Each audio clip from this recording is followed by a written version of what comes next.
Mesdames, Messieurs, bonjour et merci d'être avec nous pour une autre rencontre.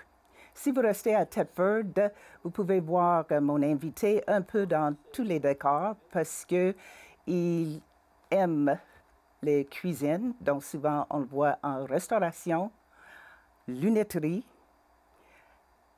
théâtre et, en dernier, mais non pas le moindre, ici à la télévision au bingo. Je suis avec David Poulin. Salut David. Bonjour Thérèse. Ça va bien? Oui, ça va très bien. Bon, tu es très flexible, David. Je ne sais pas si physiquement, mais tu as beaucoup de talent. Comment est-ce que le David adulte est différent de David jeune? Je dirais que le David jeune, mettons, dans mon jeune temps, dans mon enfance, j'étais vraiment plus introverti dans ma bulle. C'était entre moi et les livres. Donc, j'ai fait beaucoup de lectures. Moi, j'ai grandi en campagne, donc j'étais pas nécessairement en ville. Donc, les amis proches étaient plus loin un peu. Fait que j'étais souvent, là, c'est ça, dans mes livres, dans mes jeux vidéo. Est-ce que tu étais plus sérieux ou plus introverti? J'étais quand même un peu clown à mes heures, mais en tant que tel, je me considère encore, en comparaison, là, quelqu'un de très tranquille là, quand j'étais jeune. Ouais. Et qu'est-ce qui étaient tes intérêts? Tu avais tes livres, est-ce qu'il y avait des sports, est-ce qu'il y avait d'autres choses? Je dirais que les sports, un peu moins. La balle molle, on a joué quand même plusieurs années à Pont-Brillant à la balle molle, jusqu'à temps que probablement que je brise mes lunettes puis que j'arrête de jouer à la balle molle. Beaucoup de vélos, on avait de l'espace là en quantité quasi infinie à Pont-Brillant. Donc, beaucoup de marches en forêt, des randonnées. Sinon, j'étais vraiment plus un gars de sous-sol. Donc, Et tu as continué puis rendu au secondaire. Est-ce que les choses ont changé ou tu étais quand même dans un coquillage? Est-ce que tu étais timide un peu ou... Oui, je me considère encore aujourd'hui un peu timide. Oh, oui? C'est juste que je le suis moins longtemps. Okay. Au secondaire, je pense que ça m'a pris, mettons, 2 ou 3 ans d'adaptation avant de vraiment de prendre ma place un peu plus. Étant donné que moi, je suis arrivé du primaire, on était 6 ou 7 dans nos classes, là, donc de la même année. Okay. Donc, on était des très petits groupes. Oui. En arrivant au secondaire, ben là, les possibilités sont plus grandes. Donc, mais ça a pris au moins, là, c'est ça, avant le secondaire 3 ou 4, là, j'étais encore dans mon coquillage. J'étais un rat de bibliothèque. OK. Je sais que tu n'as pas assisté au cégep ici à Thetford. Tu es allé à Lévis-Lauzon, je pense. Le pourquoi de ça? Bien, ça, c'est en quittant le secondaire. Là, en terminant mon secondaire, étant donné que j'étais passionné quand même par la chimie, les mathématiques, la science. J'avais quand même une certaine facilité aussi. Fait que je me suis dirigé dans un programme technique en chimie-biologie à Lévis-Lauzon, donc directement terminant mon secondaire. Avec l'idée d'acheminer dans quoi? C'était quoi tes intérêts? Parce que souvent, on embarque dans quelque chose, cégep, mais soit on fait une technique, puis on va tout de suite sur le marché du travail, ou à l'université, puis on embarque dans un chemin, puis on continue. Mais toi, c'était quoi le chemin? Parce que j'ai l'impression que tu n'as pas resté dedans. Non, en fait, tu as raison, j'ai pas terminé ma technique, mais ce qui m'a fait embarquer sur ce chemin-là, ben, un peu comme plusieurs jeunes de 16-17 ans, on ne sait pas trop qu'est-ce qu'on veut faire nécessairement dans la vie, mais j'avais cette passion-là de creuser les questions, de trouver les réponses. Donc, j'ai lu énormément Isaac Asimov quand j'étais plus jeune, donc qui était un scientifique, un physicien, okay. Donc tout ce qui était connaissance, donc acquérir de la connaissance, ça cadrait aussi dans mon profil scolaire, là. Donc, j'avais les notes pour aussi me diriger là-dedans. Puis, c'est vraiment, je pense, mon petit côté interrogateur là, qui avait besoin de réponses pour peut-être éventuellement faire ça de ma vie, mais finalement, j'ai décidé de prendre une autre voie, parce qu'après 2-3 ans de cégep, ben, on apprend à se connaître un peu mieux. C'est là que j'ai mis ça de côté pour faire autre chose. Et c'était quoi la voie que tu as pris? Ben, en fait, j'ai pris une pause, hein, d'abord, comme prendre un peu de recul là, pour pouvoir au moins se dire, bon, qu'est-ce qui faisait que ça, j'ai pas aimé ça à ce point-là. Fait que j'ai pris une pause vraiment pour revenir en région, ici à Thetford. Donc, j'ai commencé par travailler, là, comme un jeune de 20-21 ans qui pourrait démarrer sa vie comme ça, en travaillant dans des industries de la région ou pour des fermiers, donc l'été, puis de faire ça. Mais c'était vraiment temporaire. J'ai fait 1 an ou 2 là, avant de me relancer dans autre chose. Il y a certains mots qui viennent à l'esprit quand je pense à toi, donc tu peux les développer. Un, c'est cuisinier. C'est c'est quoi? J'ai peut-être pas l'apparence, je commence un peu à en prendre, là, mais je suis un très bon mangeur, une dent sucrée, j'ai toujours aimé manger. Puis ça a été un peu ça, donc dans ma pause post-collégiale, faut travailler, puis en cuisine, il y a toujours du travail. Donc j'ai commencé ça un peu par hasard, là, donc en travaillant dans un restaurant ici sur la rue Notre-Dame. Puis j'ai vraiment découvert une passion. Ça venait rejoindre un peu le côté scientifique, la chimie, les aliments, la cuisson, jouer avec le feu un peu. Mais en même temps... Ça, c'est pas un jeu de mots, là. Non, c'était pas un jeu de mots. Mais en même temps, pour faire plaisir aux gens.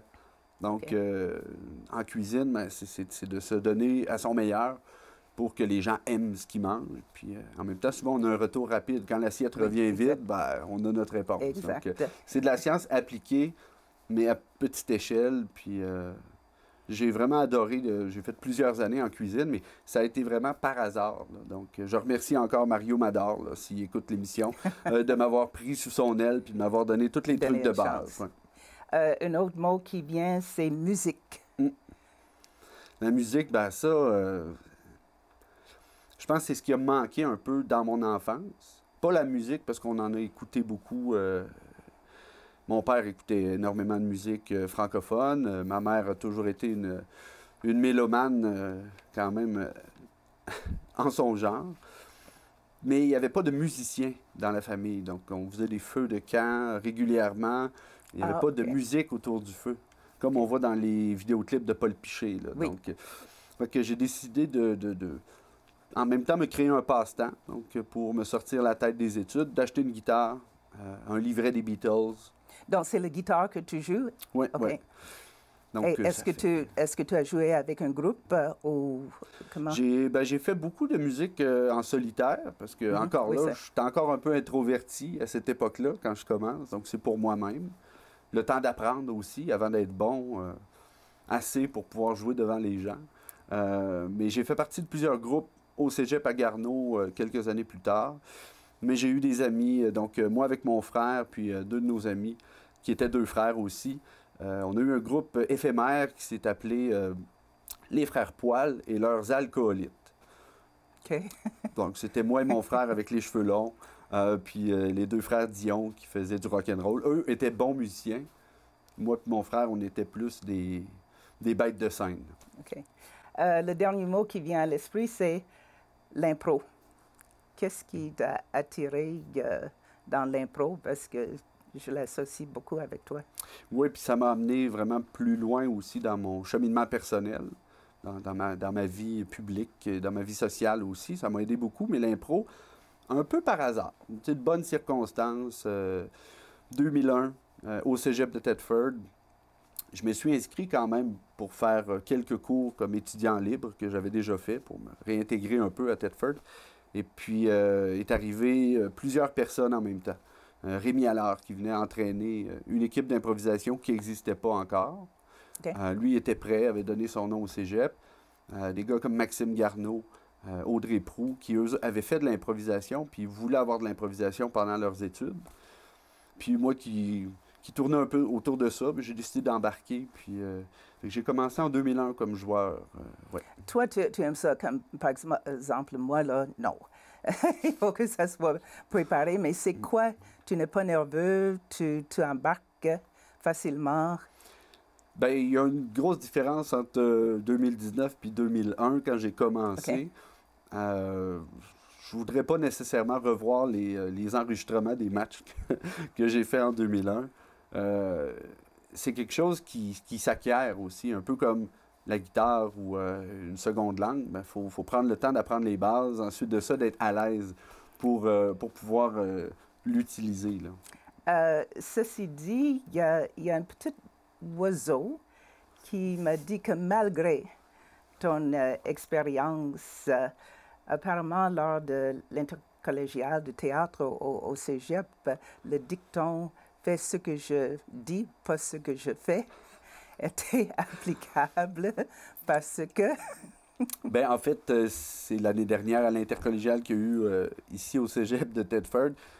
Deux de mes joueurs d'impro, donc que je coach, là, que j'entraîne, là, que j'entraînais l'année passée, participaient avec moi à la cérémonie de clôture, disons, de l'intercollégial de théâtre. Et puis, on devait figer pendant environ 2 minutes, 2 minutes 15 sur place. Donc, moi, je prends le temps, en tant que bon entraîneur, de dire à mes joueurs, là, prenez une position confortable. Là. Donc, mettez-vous par terre, à genoux, donc les bras croisés, parce qu'il faut rester quand même fixe pendant une longue période. Puis moi, ben, dans le feu de l'action, quand est venu le temps, moi, de figer, ben, je l'ai fait en position chaise, comme les entraîneurs nous faisaient faire à la piscine. Ouais, c'est ça.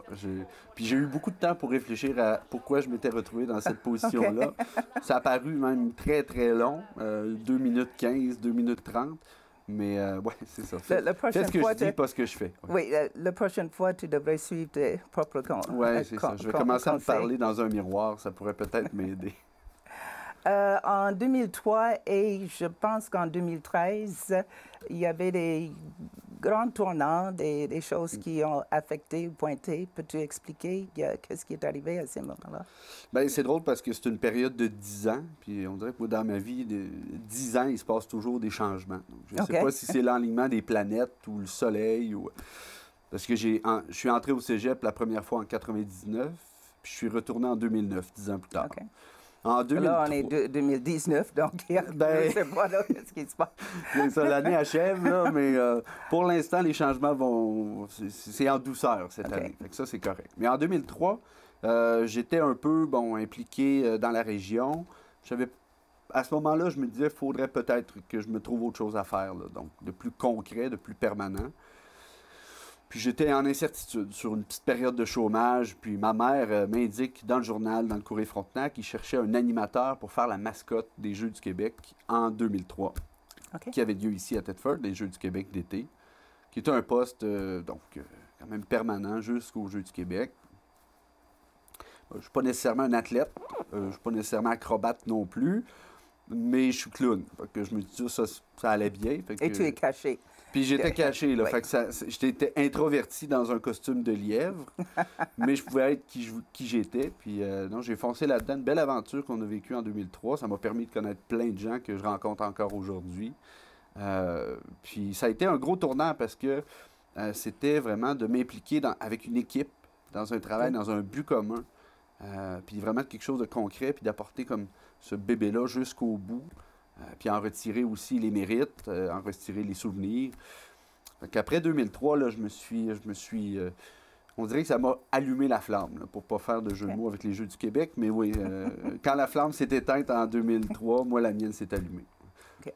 Et en 2013, qu'est-ce qui est arrivé? Bien, je dirais que c'est mon retour dans la région, à Thetford. Ah, OK. Bon, ça faisait plusieurs années que j'étais à Québec. Donc, en musique, en lunetterie, en restauration, tout ça en même temps. Fait que ça faisait beaucoup dans mon esprit. Puis j'étais loin de ma famille aussi. Donc, je voulais rapetisser un peu mon milieu de vie. Puis revenir dans le patelin. Ouais.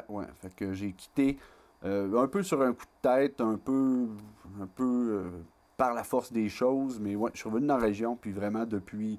C'est pour ça que je dis que c'est un point tournant. Parce que... j'ai retrouvé une autre version, peut-être la version adulte de David en faisant ce move-là. Et version adulte, mais quelques années plus tard, mais la dernière élection, tu as décidé de poser ta candidature à la mairie. Qu'est-ce qui t'a poussé ou t'a donné la confiance de faire ça? Bien, je dirais que c'est pas un événement où... c'est pas une chose qui m'a poussé à ça. J'ai l'impression que j'étais poussé à ça d'une certaine manière depuis mon enfance. Donc, Mes parents sont deux personnes très impliquées dans leur communauté, au niveau du syndicat, au niveau social. Puis la politique a toujours...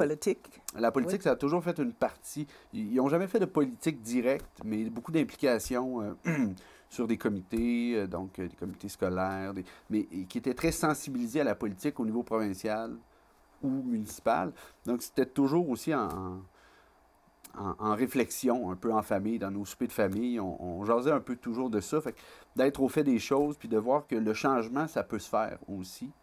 Donc, parce que c'est une affaire de discuter à la maison et tout ça, c'est une autre de te placer là sur la scène politique. J'aurais pas été capable, je crois, d'oser le faire si j'étais pas passé par 2011, 2012, 2013, où là, j'ai fait beaucoup plus de politique directe pendant le mouvement étudiant, donc la grève générale qu'il y a eu étudiante au Québec en 2012. Donc, j'étais en position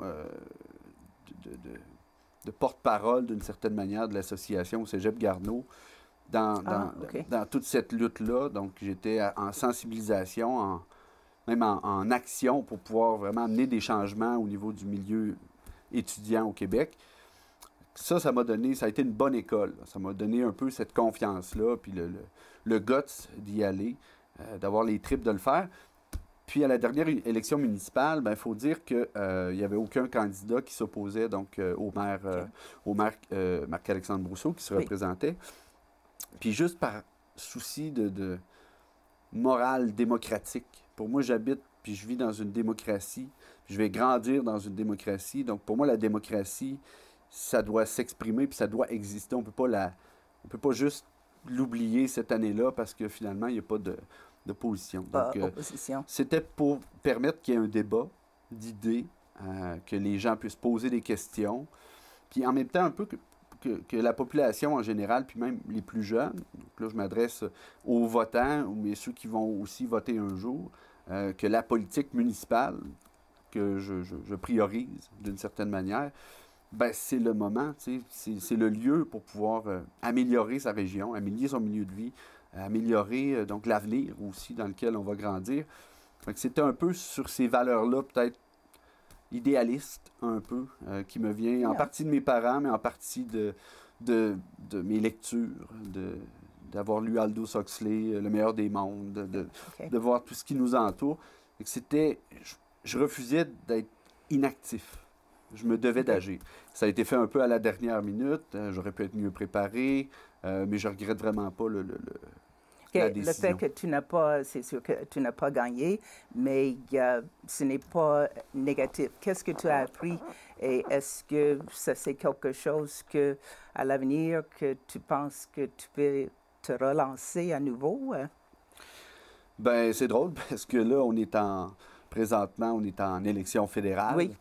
Puis il y a 2 ou 3 semaines, il y avait peu ou pas de candidats dans le comté. Puis il y a quelques personnes qui m'ont interpellé à savoir si je me présenterais pas, étant donné qu'il n'y avait pas d'opposition.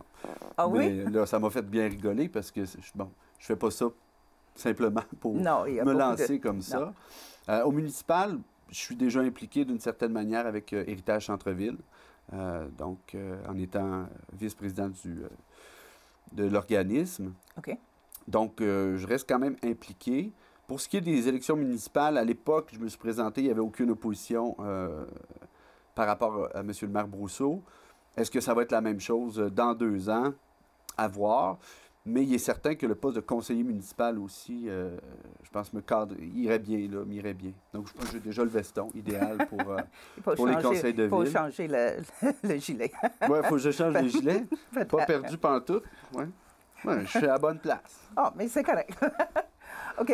Au début, j'avais dit que tu es un peu présent partout. Mais si on garde les yeux ouverts, on peut te trouver aussi, je sais, chez Gravel, je pense, oui. OK. Comment est-ce que tu cuisines là, avec les lunettes? Qu'est-ce que tu fais? Moi, je suis technicien de laboratoire chez Optométrie Guylaine Gravel, là, au centre-ville, toujours ici, au 55, rue Notre-Dame-Ouest, OK. pour la plug. Ça va faire 10 ans, justement, que je suis dans le domaine de l'optique, Ah oui? déjà, parce que je parlais de 2009, qui a été un tournant où je suis retourné au Cégep Garneau, pour aller faire une technique en orthèse visuelle, donc pour Ah, étudier dans ce domaine-là. Puis, à la même époque, je commençais à travailler pour les lunetteries New Look. Donc, j'étais conseiller en choix de monture et assistant optométriste, déjà à l'époque. Donc, ben, j'ai quand même été 4 ans et demi au cégep. Donc, je suis quelqu'un qui n'est pas très pressé dans la vie. Donc, mais à travailler aussi au travers, là, donc, pour les lunetteries New Look un peu partout au Québec. Fait que ça m'a permis de développer une belle expérience. Puis développer surtout mes aptitudes manuelles, ce que j'avais pas vraiment développé dans ma vie, donc ma dextérité manuelle, à part la OK. guitare. Euh, mais donc, de travailler sur des montures, de fabriquer des lunettes, ça venait vraiment me chercher, là. Quand j'ai découvert ça, je me suis rendu compte que, ben, premièrement, je porte des lunettes depuis que j'ai l'âge de 7 ans, OK. mais aussi que c'était une manière d'englober un peu tout ce que j'aime dans le travail, c'est-à-dire travailler avec les gens, travailler d'une manière précise, efficace, d'avoir un retour rapide sur mon travail. Donc, quand je livre des lunettes à quelqu'un, je le vois tout de suite dans sa face OK. parce que je suis à 12 pouces de sa face. Donc, ça aide beaucoup. Euh, Puis, le côté aussi enseignement. Donc, on doit apprendre beaucoup aux gens qui magasinent des lunettes, qui portent des verres de contact, comment ça fonctionne, pourquoi ci, pourquoi ça. Donc, ça vient combler aussi mon besoin de distribuer du savoir. OK. Il ne faut pas oublier que présentement, les gens peuvent te voir aussi ici à la télévision locale, Ah oui? au bingo. Complètement différent de tout le reste. Je sais que c'était ton oncle, je pense, qui était là avant. Oui, Ils mon ont oncle décidé Réal. de garder ça dans la famille. Comment est-ce que tu trouves ça? J'ai vraiment beaucoup de plaisir. Là, ça va faire 1 an bientôt là, que j'anime le Bingo Salon. C'est ça, tout jeune, moi je le voyais, mon oncle aller, M. Bingo. Là. Donc, on trouvait ça drôle de voir mon oncle qui était assis, qui calait les boules, qui faisait des jeux de mots, qui s'amusait, qui faisait des blagues. Je trouve que c'est un beau hobby, c'est un beau passe-temps. Oui, oui. Non. Fait qu'à tous les lundis soirs, de 6 à 8, ben, je m'installe ici dans le studio avec mon boulier, mon co-animateur, avec l'équipe technique. Puis j'ai toujours aussi des cravates. Là, je pense que j'en ai encore Oui, une, je l'ai là. déjà vu Oui, c'est ça. une fois. Oui. Ça, c'est une cravate là, que j'ai portée pour la première cette saison aussi. Là. Donc, mais j'en ai toujours sur moi, au cas où. OK. Jeune, tu t'avais décrit comme analytique, une routine. Est-ce qu'il y a d'autres adjectifs qui te décrit aujourd'hui? Bien, aujourd'hui ou dans mon enfance, oui, j'étais très analytique, introverti, mais j'étais aussi le meilleur grand frère au monde. Oh boy, OK. Non, là, On ne peut pas vérifier, mais en non, tout cas... croyez-moi sur parole. OK, j'accepte. Non, j'ai développé, je pense, rapidement mon rôle des responsabilités. Tu sais, oui, j'avais un petit frère, 2 petites sœurs, mais il y avait aussi le côté que mes parents travaillaient beaucoup. Donc, rapidement, il a fallu que je prenne mon côté responsable. Responsable. Oui, je pense que je l'ai développé beaucoup. Ce qui me permet aujourd'hui peut-être de prendre en charge des fois des dossiers là, je prends exemple à la lunetterie, là, mais de m'embarquer dans des contrats qui sont plus complexes. Là, la responsabilité s'est développée au fil du temps. Mais mon côté vraiment un peu plus fou, ça, c'est arrivé après mon premier cégep. Peut-être parce que j'ai trop respiré de produits chimiques à l'époque, mais je me suis éclaté vraiment plus sur le tard. Je ne sais pas à quel moment que l'émission va être diffusée, mais je sais que présentement, je ne sais pas si c'est les répétitions, mais tu vas jouer dans la prochaine pièce, ou plutôt souper théâtre, pour les Cabotins. Ton rôle, tu es qui? Parce que je vois que tu as tout ça qui... Oui, non, c'est pas de la négligence, là. C'est pas que j'ai perdu mon rasoir, là. C'est que c'est la 2e année qu'on fait un souper interactif au Théâtre Paul Hébert. Donc, cette année, le thème, c'est « Êtes-vous cowboy? » Donc, on m'a donné le rôle du bandit. Donc, d'où la barbe un petit peu plus longue. C'est qu'on est au Far West. Donc, moi, je suis un des 5 comédiens qui va accueillir les convives. Donc, cette année, on fait plusieurs représentations les vendredis et samedis soirs là, au mois de novembre. Puis c'est pour amener les gens un peu à vivre le théâtre autrement. Donc c'est beaucoup plus d'improvisation que de théâtre. Donc on n'a pas de texte, on a un contexte. Puis par la suite, ben, on s'amuse avec les gens, puis je pense que les gens ont beaucoup de plaisir par rapport à ce qu'on a eu comme commentaire l'année dernière. Là. Donc ça a été une belle réussite, fait qu'on espère que ça va bien se passer cette année. Merci beaucoup. C'est grandement apprécié. Ah ben, ça fait plaisir. Bonne suite dans toutes tes affaires. Puis, merci à vous, les auditeurs. Si jamais vous avez la chance, je suis sûre que vous allez croiser mon invité quelque part. Ceci dit, à la prochaine rencontre.